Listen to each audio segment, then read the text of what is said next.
Mas, yang lagi rame kemarin juga sempat dibahas juga soal eh, apa ya disebutnya sih fatwa fatwa hukumnya dari DJKI yang menyatakan bahwa sekarang untuk performing rights semua diatur jadi IO atau penyelenggara sebagai orang yang meminta izin gitu kan, terus tidak melibatkan penyanyi juga. Lalu apakah itu nantinya itu akan menjadi apa ya, fatwa ketetapan jadi pakem untuk pengadilan untuk menjalankan beberapa gugatan-gugatan sekarang, mungkin seperti apa dari Mas Biu? Jadi kalau saya di sini saya melihat, saya menyayangkan sekali itu statement itu keluar dari mulut atau dari suara seorang dirjen Haki, karena dia tidak bisa mengklaim bahwa itu adalah wakil dari pemerintah atau suara pemerintah, karena kita melihat dirjen aja di bawah menteri, tingkatannya di bawah menteri. Terus habis itu juga kalau dia mengatasnamakan pemerintah, karena saya baca di itu bahwa pemerintah gini kan. Jadi itu saya sangat sayangkan. Kenapa dari seorang dirjen bisa menyampaikan itu aja udah menurut kami salah. Terus lalu yang kedua, Dirjen Haki yang sekarang ini Pak Razilu itu dia tidak tahu proses yang kita udah perjuangkan udah lama. Dari tahun 2020-2021 itu masih zaman dirjennya Pak Freddy Haris, selalu diganti dengan Ibu Min. Terus dan itu kita masih proses tuh panjang, dari perjuangan tentang PP lisensi digital, terus lalu tentang kita mau merevisi PP 56, terus lalu sekarang yang kita lagi mau ajukan revisi Undang-Undang Hak Cipta. Saya rasa Pak Razilu tidak mengikuti itu gitu. Tapi kenapa kok tiba-tiba dia menyampaikan statement seperti itu? Karena kita kembali lagi kepada pasal 9 Undang-Undang Hak Cipta, bahwa untuk menggunakan karya, untuk mempertontonkan sebuah karya harus ada izin dari penciptanya. Dan di sini kan di Undang-Undang Hak Cipta ini udah jelas bahwa Undang-Undang Hak Cipta itu diatur atau dibuat oleh pemerintah untuk mengatur pencipta, bukan untuk mengatur penyanyi atau bukan untuk mengatur LMKN. Jadi saya rasa salah. Jadi saya rasa keberatan sekali, saya sebagai ketua APSI menyayangkan sekali pernyataan dari Dirjen Haki tersebut. Saya minta untuk diralat bahwa pemerintah juga tidak bisa ikut campur untuk dalam hal ini, karena kembali lagi kita balikin lagi bahwa hak pencipta lagu itu dilindungi juga oleh undang-undang, dilindungi juga oleh Undang-Undang nomor 28 ayat 4H, bahwa negara tidak bisa mencampuri atau bisa mengambil alih kewenangan dari hak seseorang, termasuk hak cipta. Intinya gitu. Walaupun kita melihat bahwa banyak sekali terjadi pelanggaran-pelanggaran. Nah, di Indonesia sendiri sampai sekarang setiap hari itu terjadi pelanggaran hak cipta. Kalau kita bilang bahwa semua diberikan kepada LMKN seperti yang disampaikan, berarti dalam hal ini Dirjen Haki tidak paham bahwa LMKN banyak melakukan ketidaksesuaian dalam menjalankan amanat undang-undang hak cipta. Terus selalu juga Dirjen Haki lupa bahwa LMKN masih belum bisa menjalankan kewajibannya untuk memberikan perlindungan pada para pencipta lagu. Kenapa saya bisa bilang begitu? Karena di dalam perjalanannya, kalau memang ada pelanggaran hak cipta, harusnya LMKN dia yang mensomasi, dia yang menuntut para penyelenggara ataupun siapapun yang memang dianggap bahwa mereka yang bertanggung jawab. Nah, oleh karena itu saya anggap bahwa memang Dirjen Haki ini tidak paham mengenai fungsi dan tugas LMKN sekarang ini. Sudah benar atau enggak? Harusnya Dirjen Haki itu mengawasi tugas dan pekerjaan dari LMKN, bukannya malah memberikan ruang kepada LMKN untuk membuat seolah-olah pencipta ini tidak ada atau tidak memiliki hak untuk menuntut royaltinya, untuk menuntut haknya. Kita nggak bicara royalti, menuntut haknya. Harusnya diberi kesempatan. Oh, kalau umpamanya ada pelanggaran LMKN yang akan maju untuk mensomasi. Kenapa kok harus kami, harus aksi, harus ada Pak Minola Sebayang yang harus menuntut, harus mensomasi terjadinya pelanggaran-pelanggaran itu? Berarti LMKN tidak kompeten dalam menjalankan tugasnya. Saya rasa sih begitu. LMKN ya dibubarkan aja kalau memang tidak mampu. Harusnya begitu. Dirjen Haki, ini LMKN ini kok nggak bisa menjalankan fungsi dan kewajibannya, kita bubarkan aja. Harusnya begitu. Bukannya malah memberikan statement seperti itu. Pencipta tidak boleh menuntut haknya dan semua harus diberikan kepada LMKN. Itu salah banget. Mas, tapi sejauh ini aksi udah pernah bertemu dengan LMKN untuk membahas permasalahannya nggak sih? Saya beberapa kali ketemu sama ketua LMKN, Bang Dharma Oratmangun. Ya, bahkan beberapa kali kita ikut dalam diskusi bareng. Ada pernyataan-pernyataan yang mereka yang salah sampaikan, tapi selalu diralat. Seperti katanya bahwa untuk mendapatkan royalti, untuk mendapatkan hak itu harus bergabung, harus bergabung dengan LMK. Saya bilang, saya tunjukkan ke beliau, ini loh, pasal ini tidak ada menyampaikan keharusan untuk bergabung dengan LMK. Bisa, jadi untuk mendapatkan royalti itu bisa bergabung dengan LMK, Lembaga Manajemen Kolektif. Tidak ada kata keharusan. Nah, itu aja udah terjadi perdebatan. Berarti sebenarnya LMKN juga menyikapi atau memandang Undang-Undang Hak Cipta juga salah juga. Harusnya memberi kebebasan kepada pencipta, mereka bisa mengikut dengan LMKN atau bisa menjalankan sendiri atau kita sebut direct license.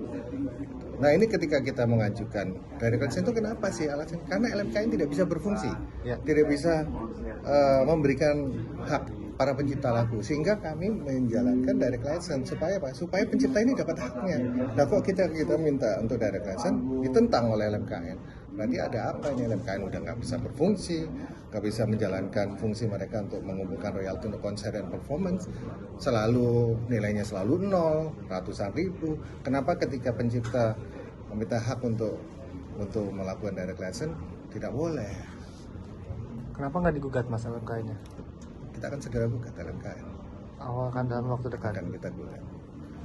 Gugatnya ya Dugaan mungkin kita gugatnya simpel aja sih, sederhana aja, tentang kewenangan. Jadi kewenangan mereka apakah sudah sesuai dengan Undang-Undang Hak Cipta? Apakah mereka sudah bisa menjalankan fungsi dan tugasnya sebagai lembaga manajemen kolektif quote unquote nasional? Dan karena kita tengarai, kita duga bahwa LMKN ini tidak bisa menjalankan tugasnya. Kita duga tidak bisa menjalankan tugas dan kewajibannya dalam menjalankan royalti, pengumpulan royalti dari performing right untuk konser dan live pertunjukan. Rencananya kemana Mas gugatnya Mas? Pokoknya ada dalam waktu segera lah, waktu dekat ini. Tapi Mas, selama ini berarti LMKN tuh nggak pernah ada transparansi data untuk pembagian hak? Menurut mereka sudah transparan. Menurut mereka dengan mereka bikin laporan, habis itu ditampilkan di media yang mereka pilih, itu udah transparan. Padahal kalau kami ingin melihat sistem mereka, bagaimana cara mereka mengumpulkan royalti, sistem mereka bagaimana cara mereka menarik royalti dari tempat-tempat hiburan, dari kafe, restoran, hotel, terus habis itu dari tempat pertunjukan, dari konser, itu bagaimana sistemnya? Kita mau pengen tahu. Oh, selama ini Itu kita yang- tahu Mas? Mereka nggak mau. Ada somasi yang kemarin kita udah pernah kita lakukan somasi. Jawabannya adalah mereka bertanggung jawab sama Menteri Hukum dan HAM. Jadi mereka tidak bertanggung jawab kepada pencipta. Karena memang tidak pernah kita pencipta lagu itu tanya di seluruh Indonesia. Ada nggak yang pernah tanda tangan memberikan kuasanya kepada LMKN? Coba. Nggak ada yang akan jawab. Tidak pernah. Pencipta lagu tanda tangan dengan LMK. Memberikan kuasa kepada LMK. Dalam hal ini ada WAMI, ada KCI. Tapi tidak pernah tanda tangan dengan LMKN. Tapi kenapa LMKN tiba-tiba datang memberikan statement bahwa mereka adalah satu-satunya yang punya kewenangan untuk menagih. Karena mereka tidak punya toolsnya, tidak punya alat untuk menagih, mereka meminta pelaksana hariannya adalah LMK untuk menagih. Itu prosesnya. Nah, kami pencipta kan menunggu nih, mana nih laporannya, reportnya, royaltinya yang harusnya didapat oleh pencipta. Ketika nggak ada, ya udah lakukanlah direct license. Itu yang dijalankan oleh teman-teman yang menjalankan direct license. Nah, kedepannya nih aksi nih bakal fokus ke penerapan direct license apa ngebenerin dulu LMK ini karena tugasnya tidak benar? Kita sih dua-duanya semuanya akan kita jalankan ya. Maksudnya kita tetap, saya sendiri juga sama Ari Lasso juga masih tetap menjalankan direct license juga kok. Ari Lasso pun juga dengan senang hati dan juga dia menyadari bahwa ini adalah hak dari pencipta, bahwa ini adalah hak yang harus dibagikan. Sebenarnya kan masalah berbagi aja sih. Masalah yang memberikan, jadi ini yang harus dipahami, membayarkan royalti itu boleh dari siapa aja. Dari penyanyinya boleh langsung sebagai keikhlasan atau kelegowan penyanyi atau lewat penyelenggara. Siapapun itu, dari siapapun boleh, asal memang sudah lisensi dulu.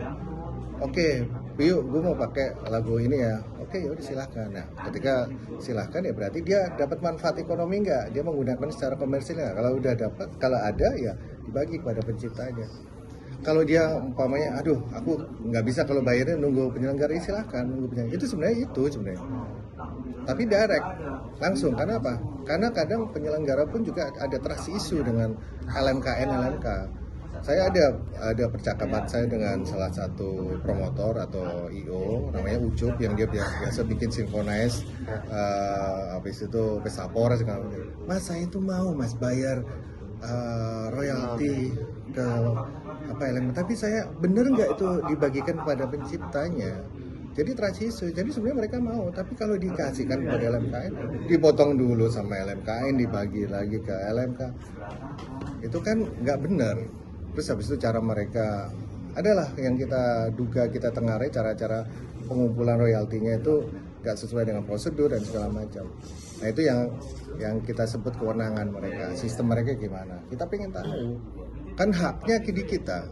Kalau memang mereka LMKN mereka bertanggung jawab untuk mengumpulkan royalti dan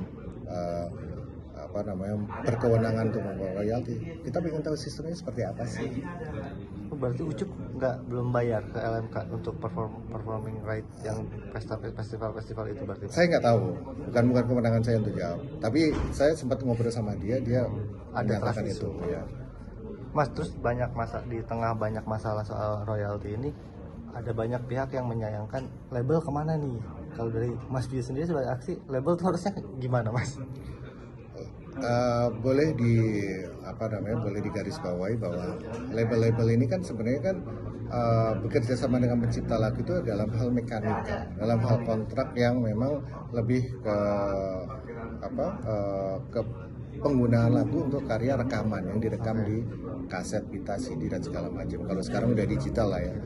Dan itu mereka kewenangan mereka. Tapi karena master mereka, lagu-lagu mereka dipakai untuk hotel, restoran, kafe dan segala hotel, restoran, kafe, karaoke aja ya sampai situ ya, bukan live konser.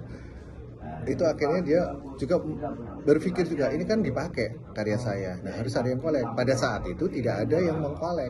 Akhirnya para label-labelnya bersatu, bekerja sama untuk membuat LMK. Salah satu LMK-nya, saya nggak sebut LMK-nya, pasti pada tahu. Nah itu mereka bersatu untuk mengkolek itu. Nah berarti kan mereka tujuannya adalah untuk mengambil manfaat dari penggunaan komersil dari lagu yang diputar dari master mereka, yang diputar di hotel, restoran dan kafe dan sebagainya. Ketika itu sudah diatur dan disahkan oleh Undang-Undang Cipta bahwa yang mengugat adalah LMK, maka mereka menjadi LMK. Jadi ya kalau saya lihat ya harusnya mereka juga berstatement. Oke, kami yang ada salah satu di dalam LMK ini berusaha untuk memberikan yang gini, harusnya begitu. Tapi ya ini kembali lagi bahwa siapa duluan yang menggulirkan ini, siapa duluan yang memblow up ini, siapa duluan yang meng-up ini ya ternyata pencipta dulu. Sebelum ada statement itu akhirnya pencipta dulu yang akhirnya bergerak. Makanya itu yang tadi saya pertanyakan, di mana LMKN, di mana LMK, di mana label-label itu. Mas, mengenai BPU yang kemarin Mas, keabsenan perwakilan dari pencipta lagu, menanggapinya seperti apa hingga ada statement dari Komisi 3 tentang Bawas MA itu Mas? Ya normalnya apalagi kalau saya melihat ya Komisi 3 akan membawai bidang hukum ya.